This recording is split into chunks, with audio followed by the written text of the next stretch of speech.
Let's go, girls. Come on. From New York City to Los Angeles, Powered Up with Beck and Franklin is giving women of all ages permission to live the life they've always dreamed of. Why live in black and white when you can choose the brilliance of 3D and Technicolor? Each week, Sandra, Beck, and Linda Franklin and their high-powered guests will be here to cheer you on, to share their challenges, their successes, and what they've learned along the way.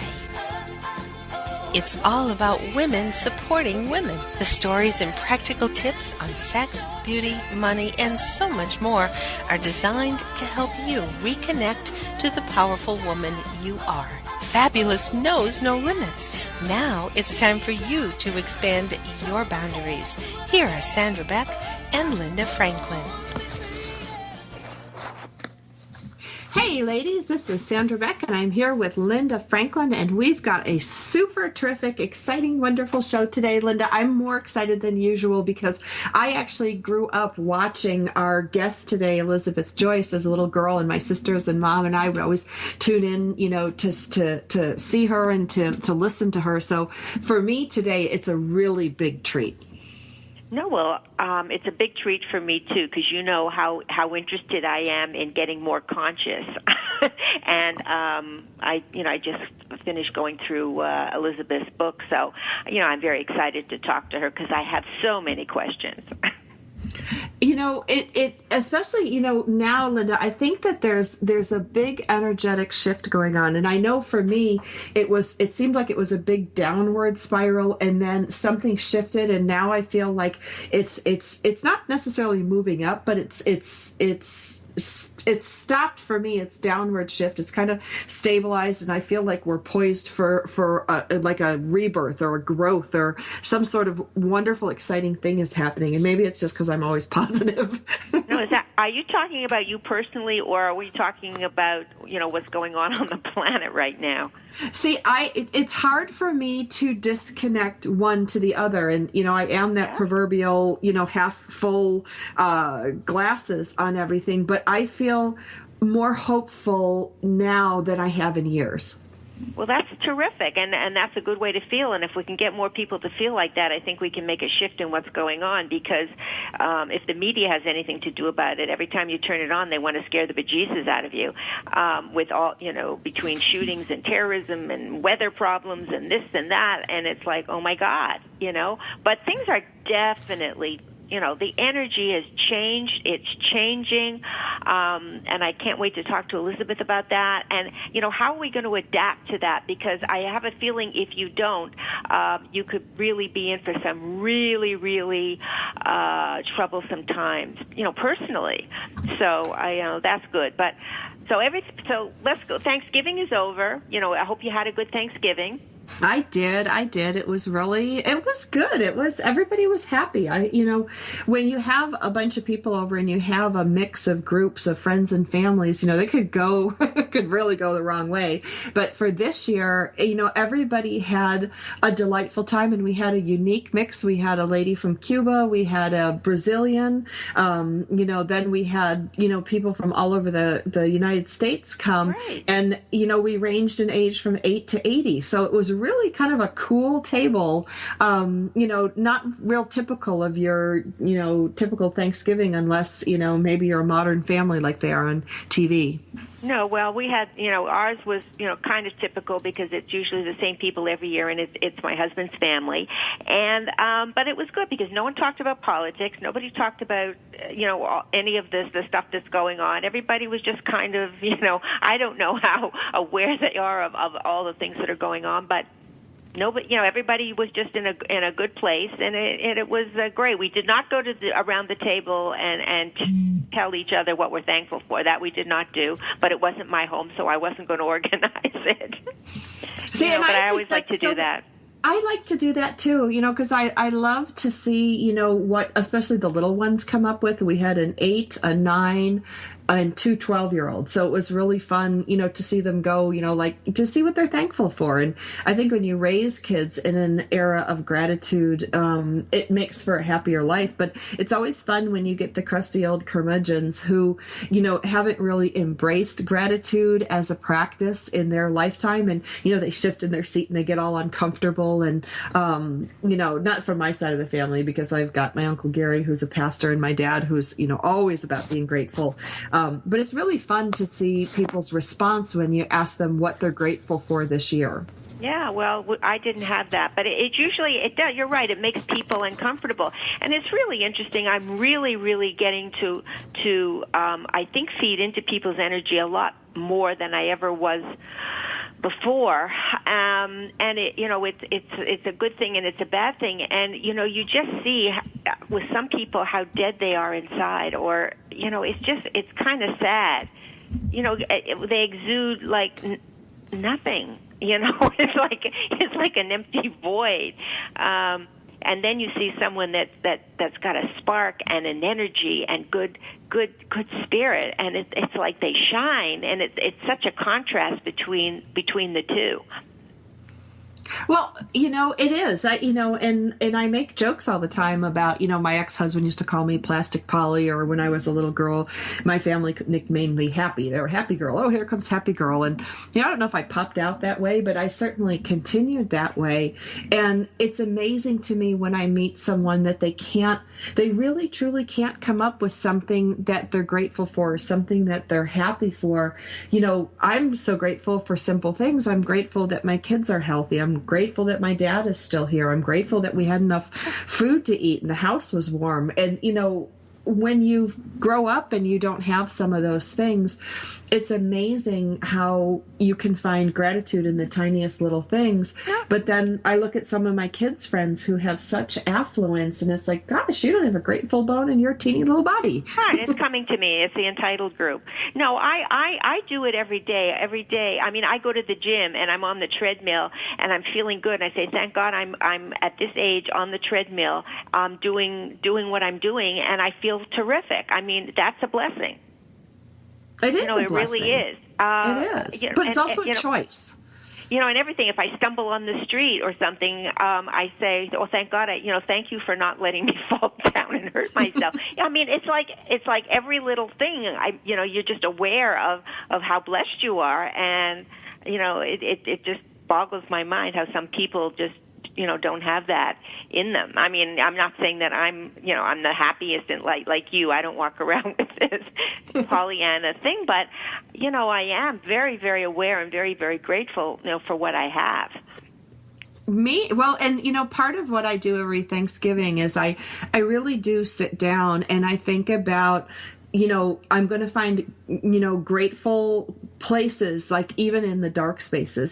This year I went through, the terrible divorce I went through, and, my mother's passing, and, the financial setbacks that I've struggled over the past couple years. But, when you spin it around and you mine them for like diamonds, and I had this whole list of gratitudes that I was really surprised came over and wouldn't have happened if I hadn't gone through those hard times. And it was interesting for me to look back and go, a couple years back now, and go, wow, I really am grateful I went through that horrible court experience, because now I feel this, now I think that, now I'm aware of this. And it really did change my mindset, because I really thought when I sat down to do my gratitude exercise, like, is this going to drag me down? Is this going to mire me in bad memories and bad feelings? But, when I accepted that we're soul having a human experience, it changes things for me. It's just part of what my soul is experiencing in this human body, and it's really amazing how that kind of disconnects a lot of the tough emotions from it. Well, that's the movie thing we talk about all the time. We're here and we're part of a movie. We're just having this life experience in a body, and it is like a movie. And if we can just learn not to get so crazy about all of these things that are happening in the movie, and just sort of understand what it is, it makes it a little bit easier. And you certainly have learned that in the last couple of years, and it's to your benefit and you've been terrific because you went through a lot, and it's when we go through the hard times, either we get bitter and cold and we turn off, or we say, oh wow, this, like you just said, it was really a gift and I learned so much, and look at me now. Isn't that wonderful?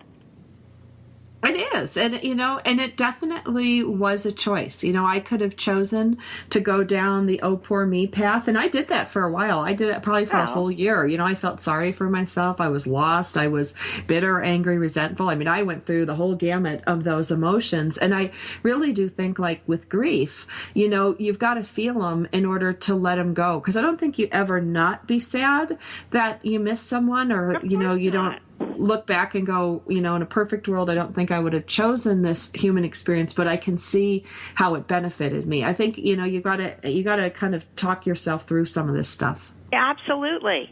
And if you believe that, this, what we're living now is now, and there's going to be, for people that have passed away that you want to hook up with again, that you're going to have the opportunity to do that. It makes it a little less hard to bear the loss. And I think that's perfectly okay. I mean, we can't prove that that's what's really going to happen, but if you believe and you have a strong belief, it certainly makes it a lot sweeter. And that's what we want to do. We want to make our life as sweet as we can while we're here. We don't have to wait to get to the next place to experience that joy. No, and I love when people challenge me on my joy, saying, well, what if you're wrong? I'm like, yeah. Well, what if? But I'm happy. Right. So what if? Holy moly. Right. What if I'm wrong? Like, yeah, you know what? If after we're dead, what did I really lose? I lived a lifetime of happiness, believing in more. And yeah, when I'm dead, maybe I found out there's nothing left. But if there's nothing left, there's nothing left to feel bad that I was wrong. I mean, I just think you some had of a good human experience. That's terrific. But I don't believe that at all. No, I don't either. I don't believe that that's the end. This is the end of this segment, so I need to take us to commercial break. Okay. And when we come back from the break, I'm so excited to meet this lady. She's amazing to me. I know she'll be amazing to you. And, I don't even have time to go through all the different things that she's done and how she's touched people's lives. But when we come back from the break, we are going to be able to talk to Elizabeth Joyce. This is personally a big deal for me, and I'm so excited. When we come back from the break, we are going to talk about, Elizabeth Joyce and how she became who she is and what she sees for the rest of us in 2016. More after the break. We've got lots more Powered Up with Sandra Beck and Linda Franklin after these messages.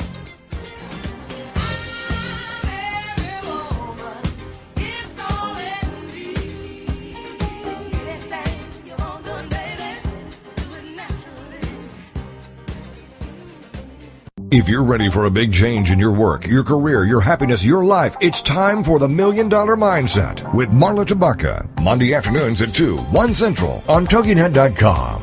Marla believes that with the right mindset, anything is possible. Join us as successful life coach Marla Tabaka inspires you and her clients to explore, discover, and live your dreams by developing what she calls the $1 Million Mindset. Marla will inspire you to take action on your dreams and reveal secrets to success that will help you realize your own unique power. Tune into the $1 Million Mindset for heartwarming stories with Marla Tabaka. Learn tips and tricks to building a successful business and unlock the secrets to creating a happier, more balanced life through abundant thinking and attraction power.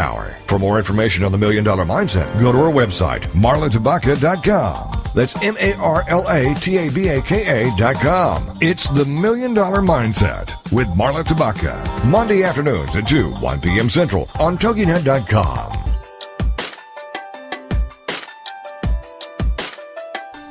Do you ever wonder if you're the only woman who runs errands in her yoga pants so it will look like she went to the gym? Or how about the only mom who feeds her kids raw cookie dough? Or are you the only one who cooks her family cold cereal for dinner?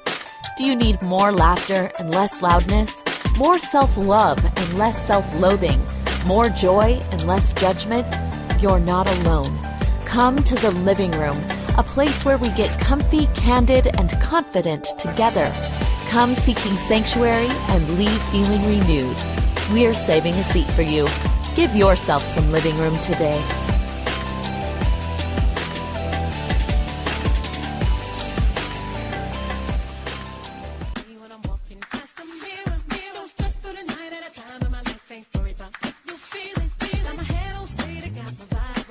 We're back with Sandra Beck and Linda Franklin. Here's more Powered Up with Beck and Franklin. Hey ladies, this is Sandra Beck and I'm here with Linda Franklin, and we get to visit with somebody super special today. We get to visit with Elizabeth Joyce. Now, Elizabeth Joyce has a biography that's a mile long. She has been on numerous television shows. I love that I just read your biography that you had work as a paralegal and in aviation, but what you're most famous for me is your psychic readings, your past life regressions. You have got so many spiritual gifts to bring to us. I mean, you can find lost articles. You've helped missing people, bringing messages from the other side. You're like the catch-all, end-all of everything spiritual. So I'm just really thrilled to meet you. Well, thank you. And I feel like now I've been really put up at the top because I was chosen for some strange reason. You talk about gratitude, to bring in the new spiritual chakras.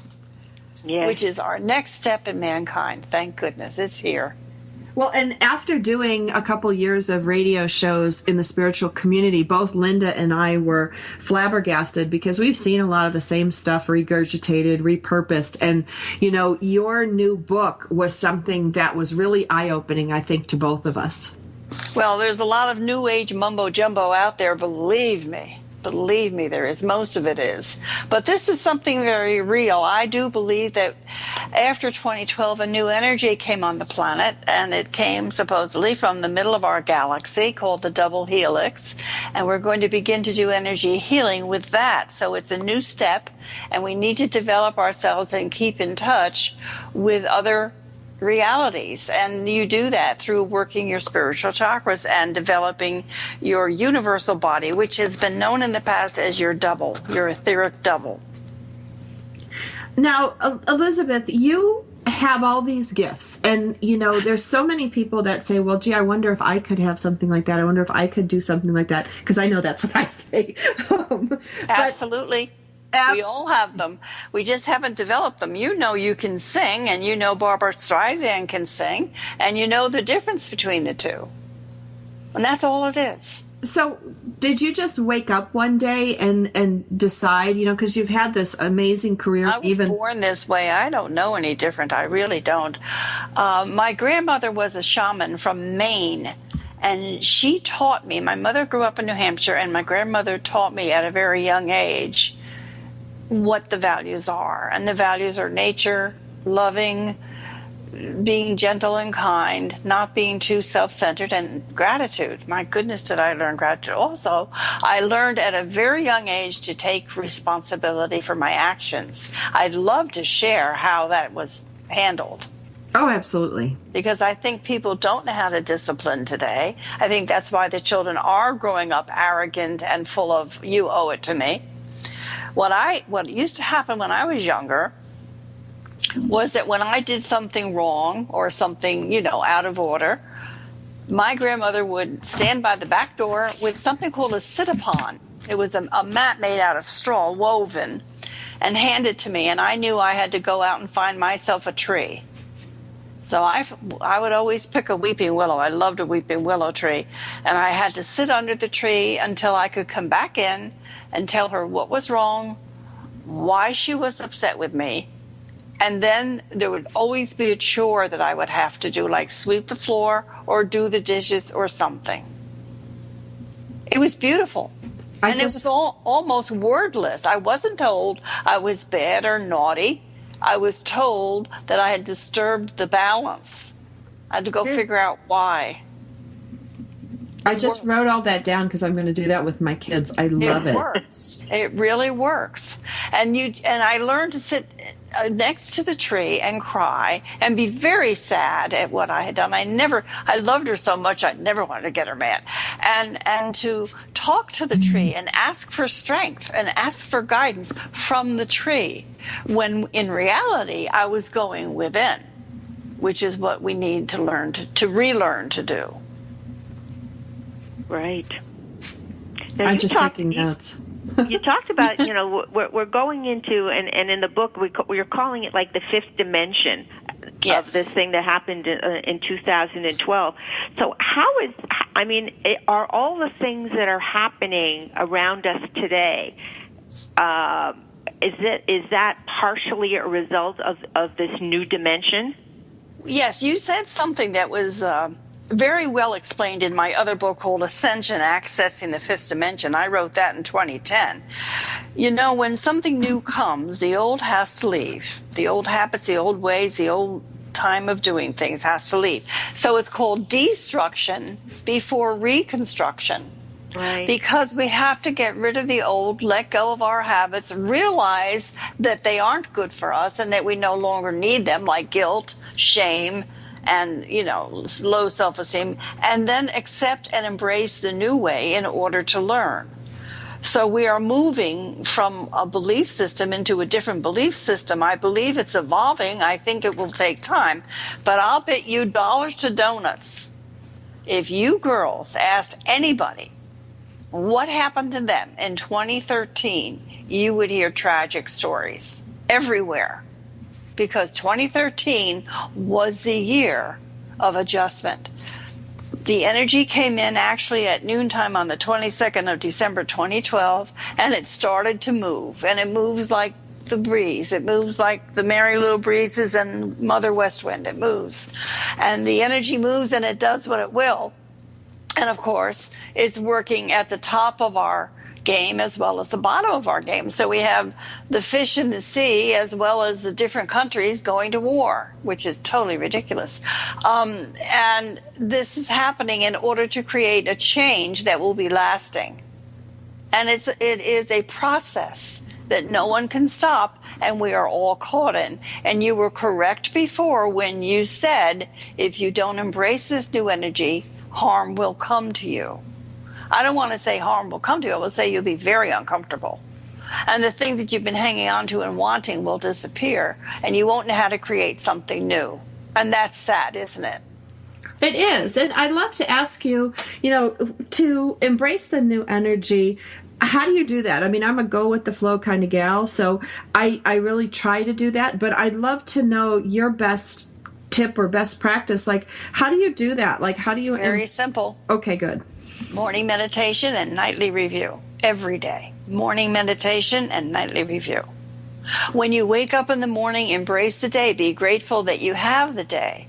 And what I do is I accept the love energy of God being put into my body so I can go through my day. And I ask my spirit guides and angels if I could please distribute this energy to everyone I meet in every experience I have throughout the day, so that the love will spread.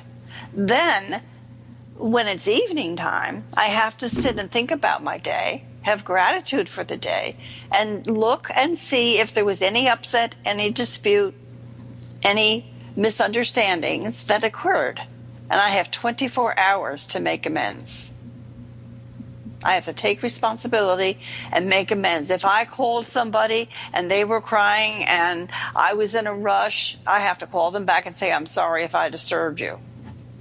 Well, these are little things. I'm just giving you examples, because if anything is carried over, it breeds. It breeds bitterness, upset, like you were talking about separation and divorce. Separation and divorce is one thing, where if you could learn to be thankful that you had the experience with the other person, and that they have to go on for their soul growth and you have to go on for your soul growth, then that would be good. But everybody gets tangled up in the settlement of property. Yeah. Yeah. Well, and I love that, because I've worked really hard, Elizabeth, really finding the things to be thankful for. And it's really strange to me because, my ex isn't, and, still stuck in that old modality of it's your fault, you're wrong, you're wrong. That's third dimension. And it's amazing how you can almost put up like a bat shield, like, you're like, I always think like, the bat shield, was what Batman put up. And I think of this bat shield that repels all these things. So all those little nasty comments or daggers just bounce off like You want to hear my theory? Yes, please. I developed this theory in 1989. It goes like this. Third dimension reality is you're wrong and I'm right. And I'm going to prove that you're wrong. And I'm going to make you tell me that you're wrong. And I'm going to make you tell me that you're wrong and that you're sorry that you made that mistake. And when you can tell me that you know that you're wrong and I'm right, then I'll know you love me. That is so true and so wrong.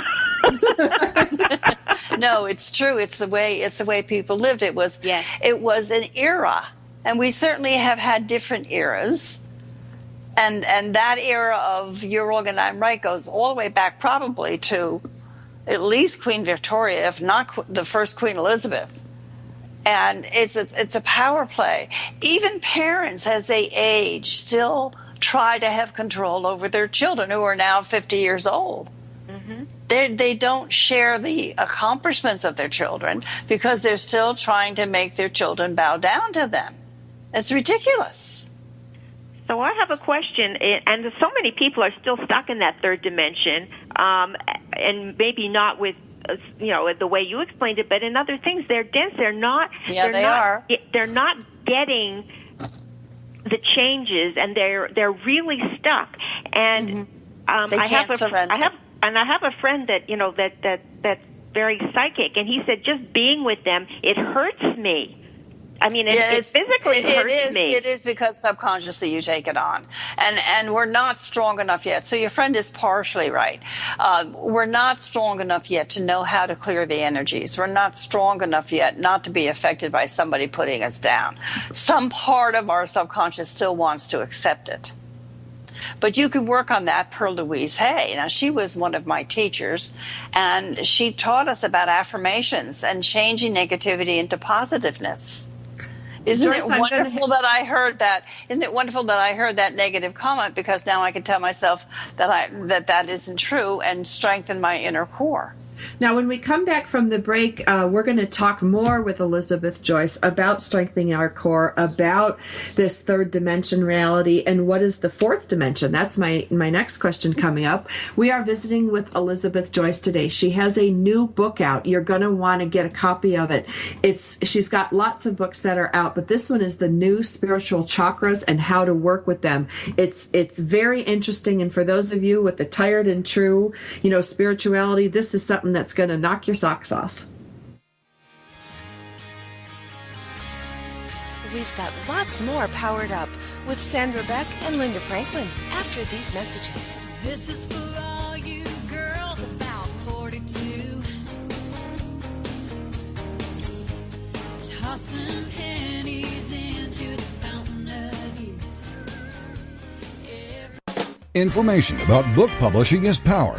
The power to change your authoring life and the power to change the lives of your readers. So join us for Your Guide to Book Publishing. Everything you want to know but didn't know what to ask. With your host, Dr. Judith Briles. Thursdays at 6 p.m. Eastern, 3 Pacific. You'll hear about statistics, scenarios, and strategies on what to do now. As the book shepherd, Dr. Judith Briles is in. And each week, she will include publishing professionals that will reveal tips and secrets to the author's journey. If there is a book in you want to listen, learn, and yes, call in with your questions each week. For more on Judith and what she can do for you, check out her website, thebookshepherd.com. It's your guide to book publishing. Everything you want to know but didn't know what to ask. Brought to you by Author You and The Book Shepherd with your host, Dr. Judith Briles. Thursday evenings at 6 p.m. Eastern, 3 p.m. Pacific.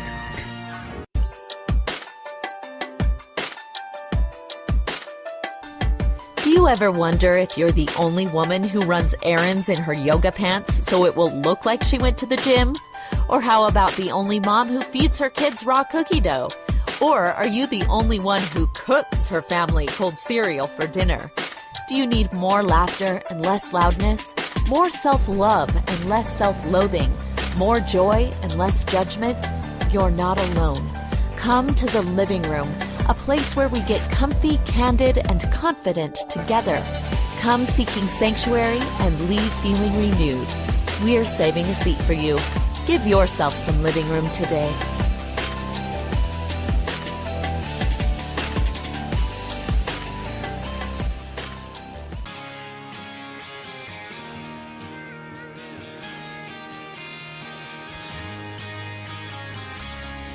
We're back with Sandra Beck and Linda Franklin. Here's some more Powered Up with Beck and Franklin.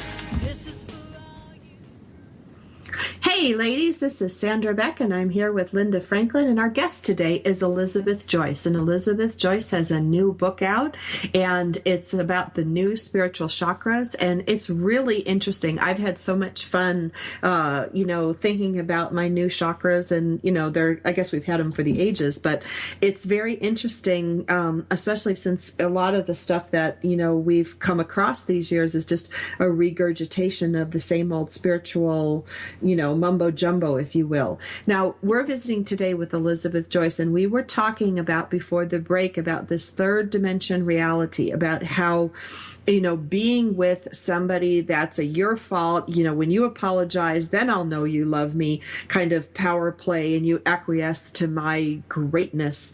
That doesn't work, and that hasn't been working for a long time, and it dates back to, many, many hundreds, of years ago, maybe even 1,000 years ago. I don't know exactly how much, but where do we go from there?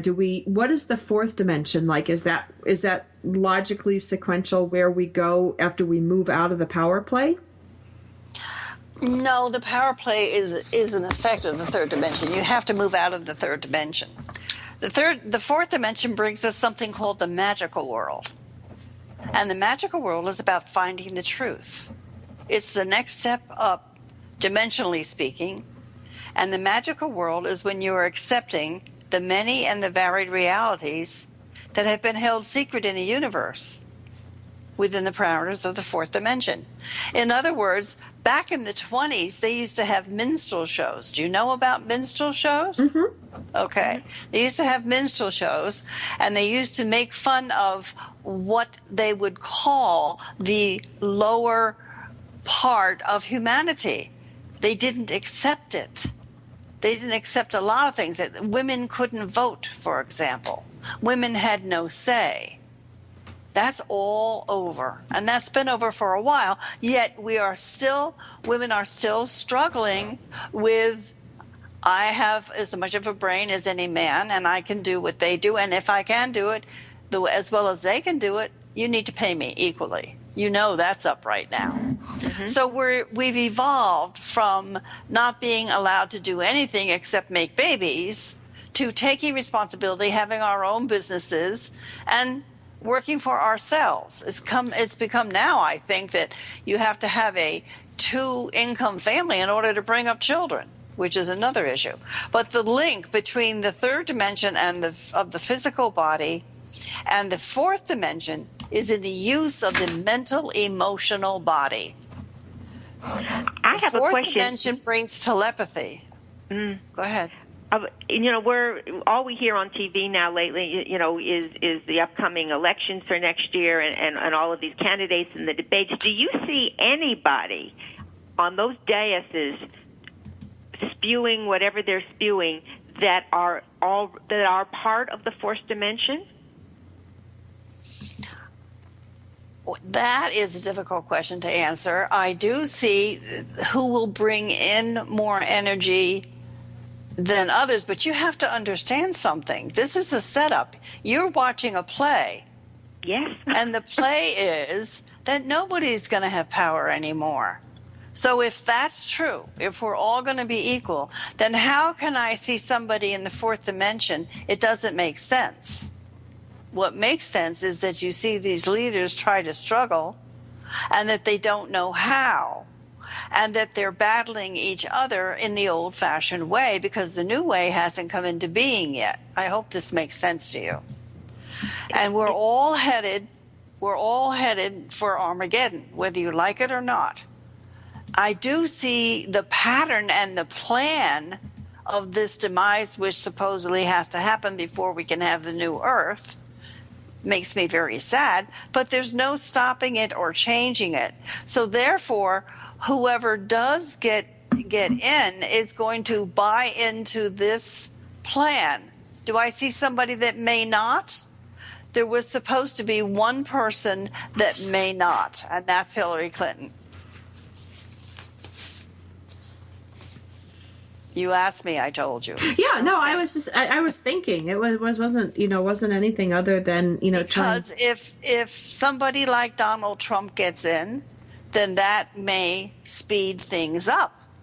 Why is that negative to speed things up if we've got to put an end to something? You don't want to prolong it. For example, I'm just giving you an example. I'm not saying or predicting anything. I'm just giving you an example. But it doesn't matter. It doesn't matter. Because if you're living beyond that reality, you don't have the limitations of the linear life.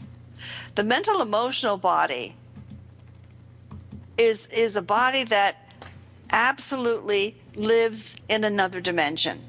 It lives beyond the things that you can see, hear, and feel and touch. It lives beyond that. It knows that there's something else. There isn't any what if it isn't true. The only thing I can say to people that ask a question, what if it isn't true, is surprise! I'm going to do that from now on. Surprise. It is true. And people can fear it, and I don't know how anybody can ask a question of whether there's a God or not. It's beyond me. If you know anything about chemistry, if you know anything about electricity, then you have to know. As a matter of fact, you heard in Russia that the research has proven that there is a God element in chemistry. I thought that was great. Yeah.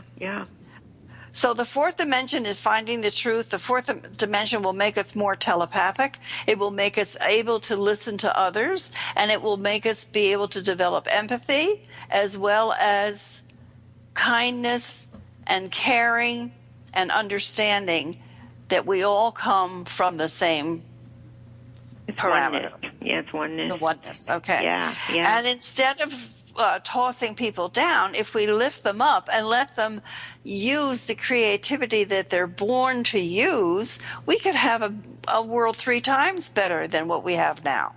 Then the fifth dimension is the mystical world. The fifth dimension is on something called the plane of light. This is where we get self-realization. This is where we get familiar with our universal body, and we can use it to go anywhere. When I was a little girl, 5 years old, I was using fifth dimension energies and didn't even know it. Because if somebody was sick that didn't live near me, I would put them in the center of my left hand. I would lay their body down on my hand. I would take my right hand and put it over my left hand, and I would pray for them. And they would either dream about me, tell my mother that they felt better, know that prayer was coming. There was something subtle that got received. And I would do that at 5 years old. It was instinct. Do you think that when you put your hand over your other hand to help heal that person, was that like, because there's the hand chakras, was that energy coming like out of you into that? It was the harmonization of their energy and mine. It was taking their universal body, which I was speaking about, and putting it in my physical hand and sending energy. So therefore I connected with them. It's like putting a plug in a socket. I connected with them because I was visualizing their name and their body in my hand. And I was sending them energy for healing, and I was asking for it to go anywhere it needed to go in the body to heal. Mm. Do we call that Reiki now, or is that Reiki something? Reiki is a directed energy. It comes from you to another person. It is purposeful. It is directed, and it doesn't last. Reiki doesn't last. Reiki is a good energy. It has been used for what it has needed to be used for, but it is not a permanent healing modality. Now, we don't really know anything energetically yet. We will with the spiritual chakras that's permanent, because when people go to healers, they feel better for a while, but they can't hold it. Right. And the reason that they can't hold it is because of what? Morning meditation and nightly review. It is very simple. It is very simple. If you are on a higher vibration, you're doing your meditations, you're working your chakras, you're surrounding yourself with white light, you should be healthy for most of your days. And, Deepak Chopra has something going when he says we can reverse aging. Sure. He really does, even though it doesn't seem to have worked for some people, it has worked for very few. People give up. They think we're at McDonald's. They think they can go and order a hamburger for 5 cents and be well. That's not true. This takes years. Years. This evolvement that I'm talking about is going to be at least 50 to 100 years. But I do think that this book, The Spiritual Chakras and How to Work with Them, will be the most interesting and profound book written in this century for 2 reasons. The first reason is that it came to me from the hugging saint. That's Amrita Nandamayee. She's in southern India. Do you know her? Mm-hmm. I've heard of her, yes. She put that book in my body. I've been with her 28 years. I was one of the 60 original people that she chose to come together to help bring her message to this country. I asked her to put a book in my body that would help mankind, and this is what came. The second reason is that I'm sure these spiritual chakras have always been here, but we've never been able to see them. And I think that the Tibetan monks years ago, they used to meditate in the caves in the high mountains of Tibet, worked the spiritual chakras and held energy for the planet to evolve. I'm telling you, we are at our next step of evolvement, and it's going to happen. And it's beautiful, absolutely beautiful. It's a very exciting time. Yes, so a lot of people are going to be very afraid at this time, but this is going to be just an exciting time, and as you said, a beautiful time. Right. Well, girls, I hate to interrupt you, but I need to take us to commercial break. We are visiting today with Elizabeth Joyce. Now, if you haven't read any of her books, you need to get onto Amazon right now and get a bunch of these because they are really, really interesting books. They cover everything from accessing the fifth dimension, which is one of the things we talked about. They're seeding and nurturing the garden of your soul, walking the middle road. There's the psychic attack one, which is one that I think is really neat. I enjoyed reading that and learned a lot from it. Now, Elizabeth Joyce and her people have not paid to appear on today's show. We are just bringing her because we're big fans and we're so excited to have her with us. Now, when we come back from the break, we're going to explore a little bit more about what Elizabeth Joyce has shared with us, so you're not going to want to miss it. Come back after the break.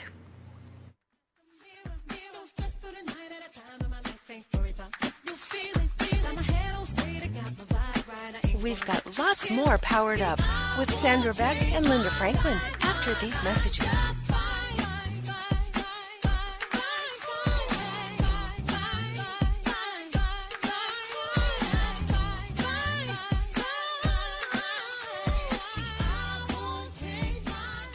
Have you heard? The pages of American Patchwork and Quilting magazine come to life on our new weekly online radio show, American Patchwork and Quilting. Join Pat Sloan, our blogging and quilt designer host, as she talks about the latest trends, ideas, and inspirations. Her guests include quilt pattern designers, authors, quilt shop owners, and our editors, all quilters, just like you. Call in with your questions. Get quilting tips from industry experts. Learn about free patterns. Hear behind-the-scenes stories from our magazines, American Patchwork and Quilting, Quilt Sampler, and Quilts and More. Get the scoop on free stuff and find out more about the best independent quilt shops in North America. To listen to a live show, tune in Monday at 4 p.m. Eastern. Just log on to allpeoplequilt.com/radio. To hear past shows, go to iTunes and search for American Patchwork and Quilting Radio. We hope you'll join us because we know that quilting changes everything. If you could live your life truly standing in a place of peace, joy, and abundance, wouldn't that make your heart soar? Now you can, with Lessons in Joyful Living, with your host, Kimberly Rinaldi, Mondays at noon Central. Kimberly Rinaldi, having created a highly successful coaching practice, now teaches Lessons in Joyful Living. She believes in empowering others and that through it, you have the ability to break through any and all barriers, thus allowing you to reach your greatest potential and joyfully step into your life's purpose. What used to take weeks, months, or even years, she can now teach you in a matter of hours with her programs. For more on Kim and her show, go to her website, KimberlyRinaldi.com. That's RINALDI.com. Then join us for Lessons in Joyful Living with your host, Kimberly Rinaldi.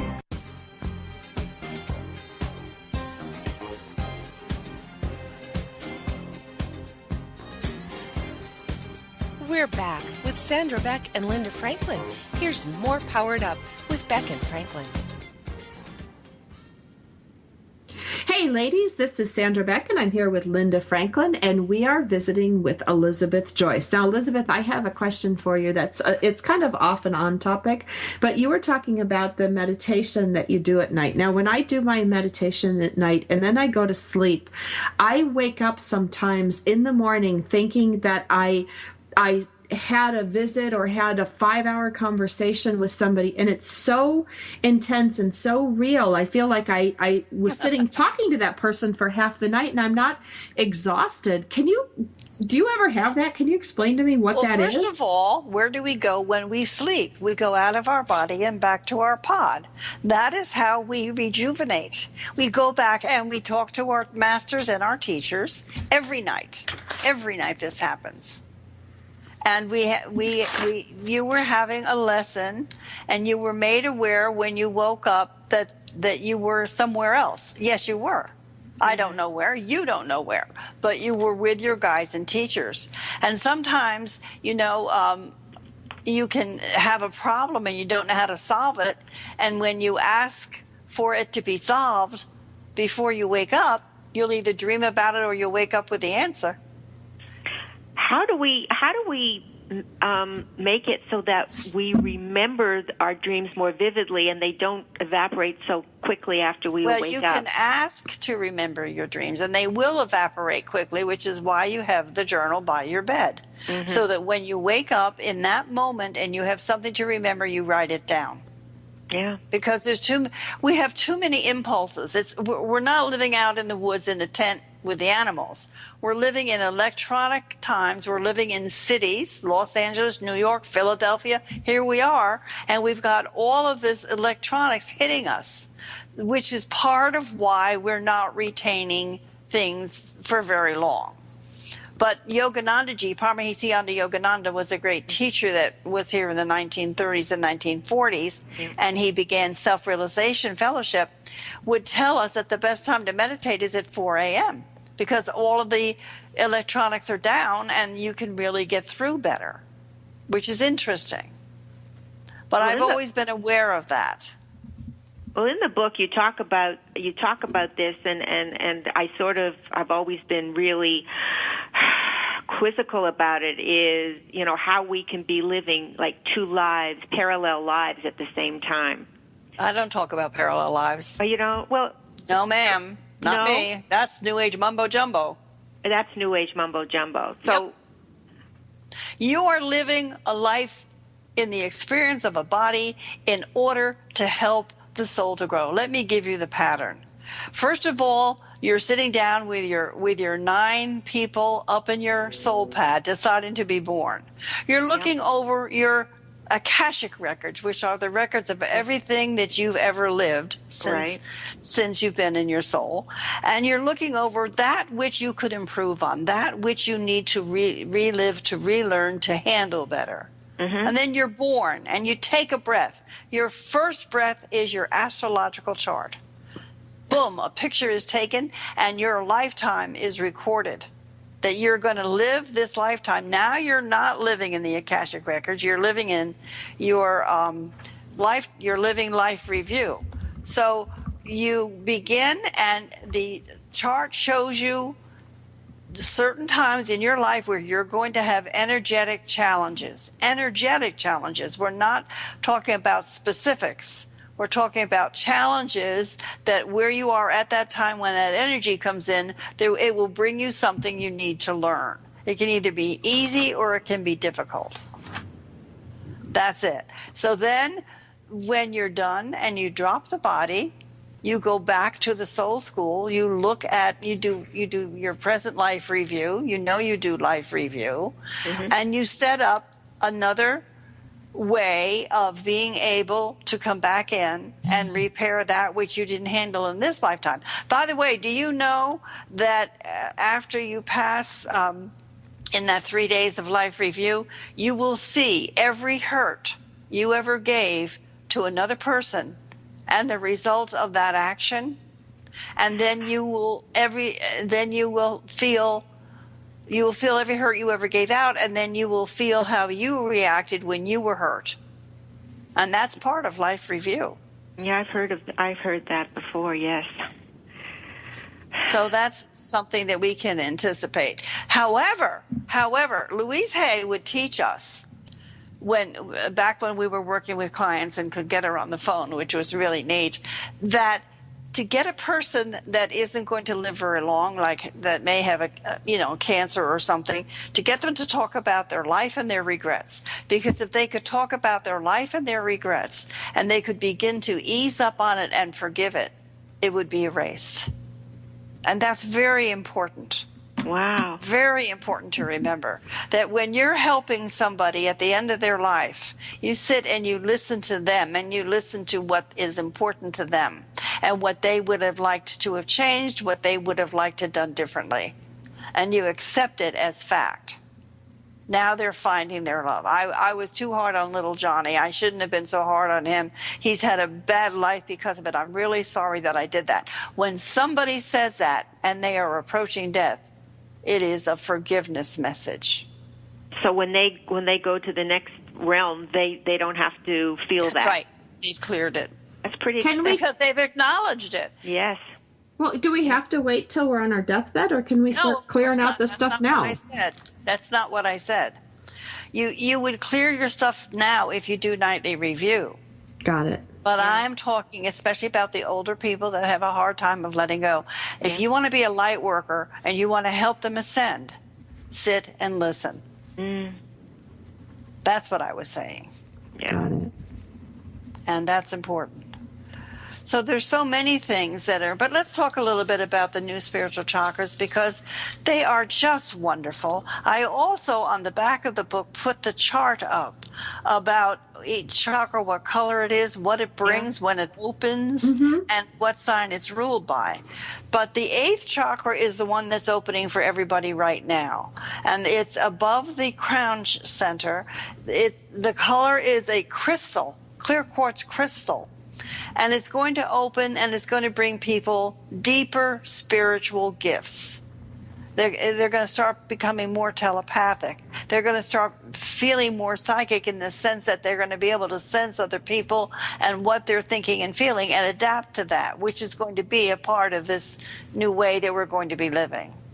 So the 8th chakra is important, and it really helps with healing. It will enhance your healing practices. It will want you to do service for others, and it will bring you higher up on your vibrational scale. So it's going to ascend. You're going to ascend as that opens because you're going to get out of your own self-containment and realize that there's other people that could use your help and guidance. Not in a bossy, you have to do it my way, but in a way of harmonizing, in a way of contributing, in a way of growing. You plant the seed. And if you help somebody else plant their seed, then that's good energy, is it not? Yeah. Absolutely. Elizabeth, do you ever find that it's lonely to, like... You haven't read Ascension, have you? No. To read Ascension, Accessing the 5th Dimension, that is described how you get to the top of the mountain. There's no animals, there's no trees, there's only snow. And you're freezing, and you're lonely, and you're cold, and you're scared. And you don't know where you are. It is so strange. You've just left an entire life. And then you look down, and you see the Golden City. And you say, oh, my goodness, that's where I'm going. And when you get there, into the 4th dimension, you're at the beginning. You're just learning. You're just bringing your stuff and moving in, and you're going to get to know everybody, and you're going to find your teachers, and you're going to find a different way of thinking. Your consciousness will change, and you will grow. And then you go through those 7 levels until you get to the 5th dimension. That's Ascension Assessing the Fifth Dimension, right, that you wrote in Yes. 2010. I'm on Yes. Amazon ordering it right And now. I have I've upgraded it as well. I went back and reviewed it and made it beyond 2012. And I put in the new chakras. I didn't know I was going to write this book, the new Spiritual Chakras. I was actually ordered to by my guides because I had put a lot of this information into the Ascension workbook, which was a work of love. It almost killed me to write that book, the workbook of Ascension.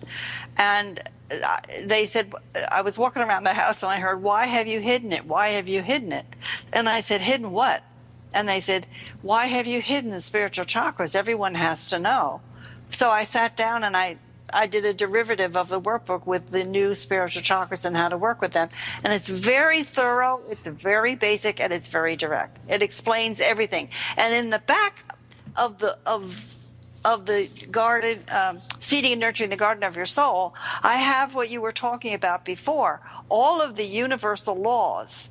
The last time these universal laws were published were in the early 70s by a member of the Edgar Cayce Association of Research and Enlightenment. And I got permission to reprint them in Garden, in that book, because you can read through the natural laws and you can find out what you can do and how you can make your life better and how to think. It helps with your consciousness and understanding. Well, Sandra, I don't know about you, but I'm kind of breathless at this moment. Yeah, I am. There's so much to take in. It's just, it's wonderful. Thank you. Well, yeah, I have 4 pages of notes. Elizabeth, I like to take notes and then I like to listen to the show after. I know it seems selfish, but I get more out of these shows than I think our listeners. Well, one of the best books I ever wrote, and the first book I wrote, was Psychic Attack, Are You a Victim? And the reason I wrote that book was because I was sick and tired of everybody coming to me and saying they just gave $10,000 to some gypsy in New York. I wanted to know why they weren't going to give it to me. That's a joke. And so, I taught people that you can't put a hex on somebody without their permission. And I taught people that these people were using fear and your weakness to scare you, and that you were actually giving them permission to do that. And I taught them how to stand up to it. And I mean, we had a good time undoing it. But one girl had given $400,000 and we went to court and she got it back. Another girl gave over $1 million. She didn't get it all back. But I expose all that. And then I list how you know a reputable psychic, how you know a good energy healer, the do's and don'ts of that, because people don't know. It's probably a bit like Angie's List. Well, I think I have a lot of ordering to do on Amazon tomorrow. I'll tell you that. There's Elizabeth a lot of books. Joyce, you've been a wonderful guest today. I need to close out the show, girls. Thank you very much, Elizabeth. Thank you for your time. You're amazing. You were just everything I hoped for and more. Well, thank you very much. We're so glad you joined us for Powered Up with Beck and Franklin. Sandra Beck, Los Angeles-based single mother and technology company owner, knows what it's like to be fit, funny, and fantastic in your 40s. Linda Franklin, a New Yorker with a successful marriage and promise